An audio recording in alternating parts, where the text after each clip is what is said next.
훈트의 규칙이라는 것은 오비탈에는 최대한 홀전자 상태로 있으려고 한다는 것인데, 2p 오비탈의 전자를 2개 채울 때 2개의 전자는 각각의 방에 배치되려고 합니다. 예를 들어서 전자가 6개가 있네요. 전자는 하나, 둘, 셋, 넷, 다섯, 여섯의 순서로 채워지게 됩니다. 이게 가장 안정한 바닥 상태입니다.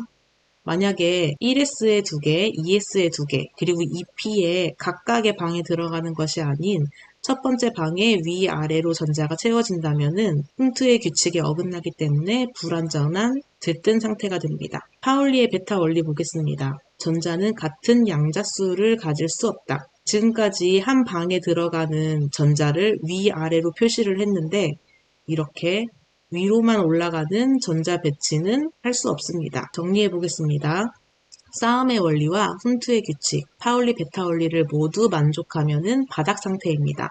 싸움의 원리와 훈트의 규칙 그 어느 하나라도 만족하지 못하면 들뜬 상태입니다. 불완전한 상태겠죠. 파울리 베타 원리에 위배된 전자 배치는 불가능합니다. 핵심 키의 오비탈과 에너지 준위를 보도록 하겠습니다. 각각의 오비탈에 의해서 전자가 배치가 되는데 그 배치되는 순서가 정해져 있습니다. 펜의 순서를 잘 보겠습니다. 하나, 둘, 셋 이런 순서로 전자가 채워지게 되는데 1s, 2s, 2p, 3s, 3p, 4s, 3d, 4p, 5s 이런 순서로 전자가 채워지게 됩니다. 여러분들은 이 전자가 채워지는 순서를 알고 계셔야 합니다. 암기해 두시면 좋겠습니다.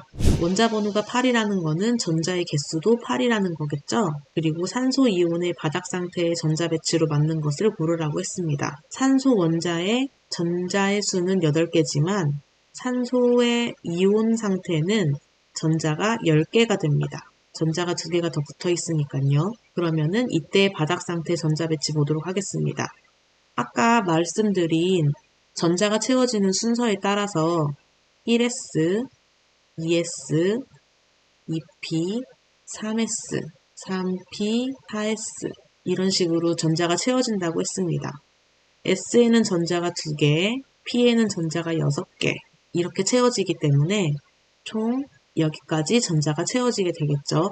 정답은 3번이 되겠습니다. 이온 결합은 양이온과 음이온이 정전기적 인력에 의해서 결합하는 것을 말합니다. 금속과 비금속의 결합이라고도 합니다. 이온 결합의 특징은 시험에 아주 많이 출제가 되었었습니다. 그래서 그 특징이 무엇인지 꼭 알아두셨으면 좋겠습니다. 이온화 에너지가 작으면 양이온이 되려는 경향이 크고 전자 친화도가 크면 음이온이 되려는 경향이 큽니다. 그리고 이온 결합 화합물은 전하를 띤 이온으로 구성되어 있지만 고체 상태일 때는 정기적으로 중성입니다.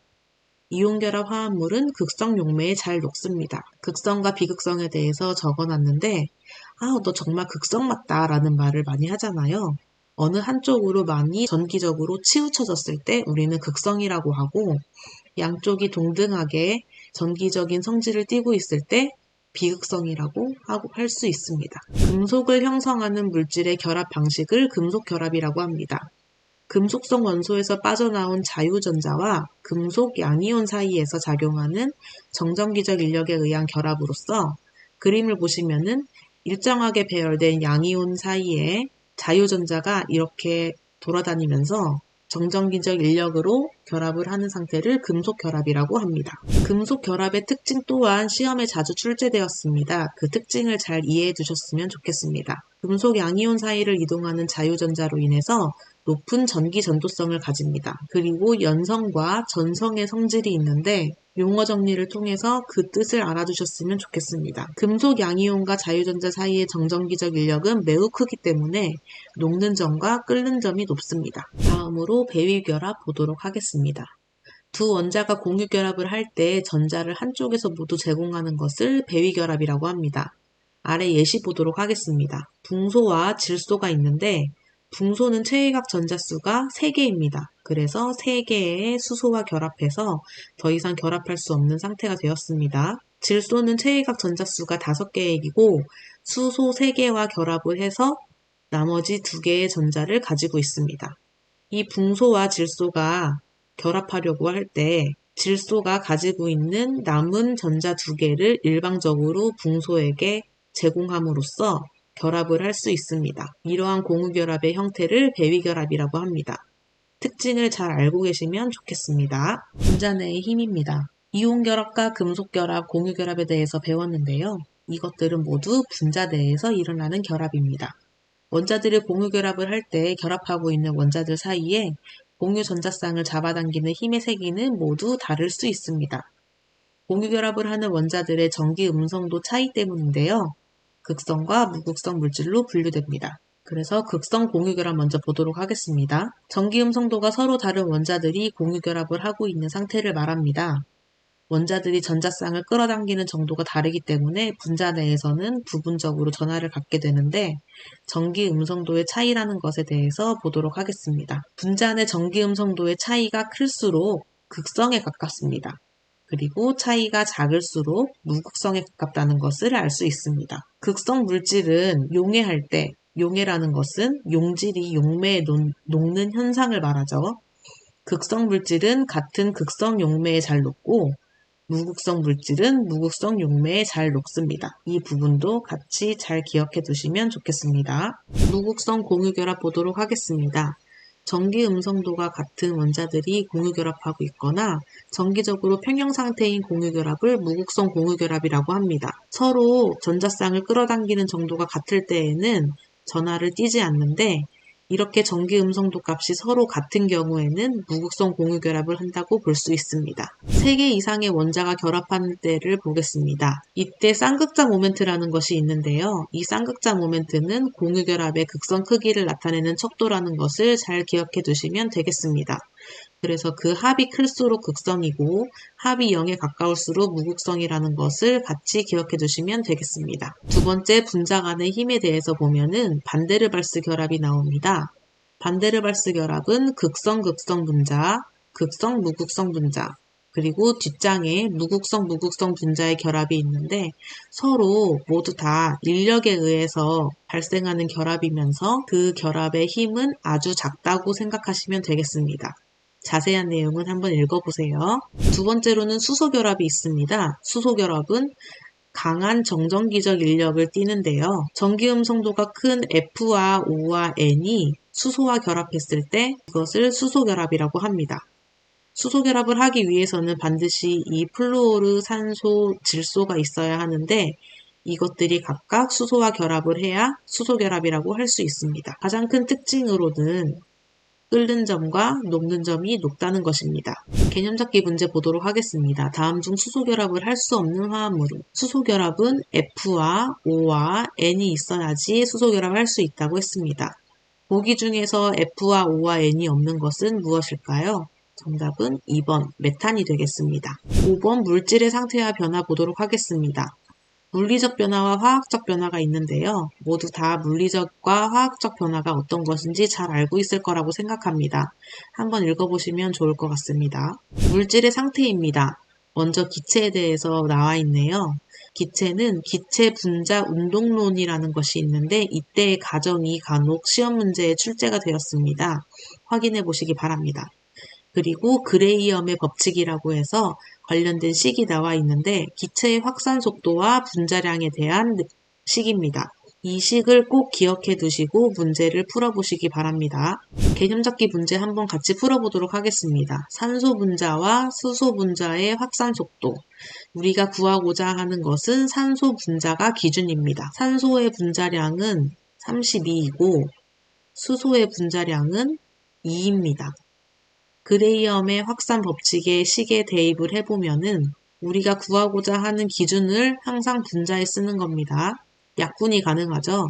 루트를 벗겨내면은 4분의 1.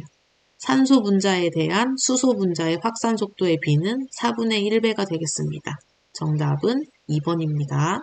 보일의 법칙과 샤를의 법칙, 보일-샤를의 법칙은 아주 중요합니다.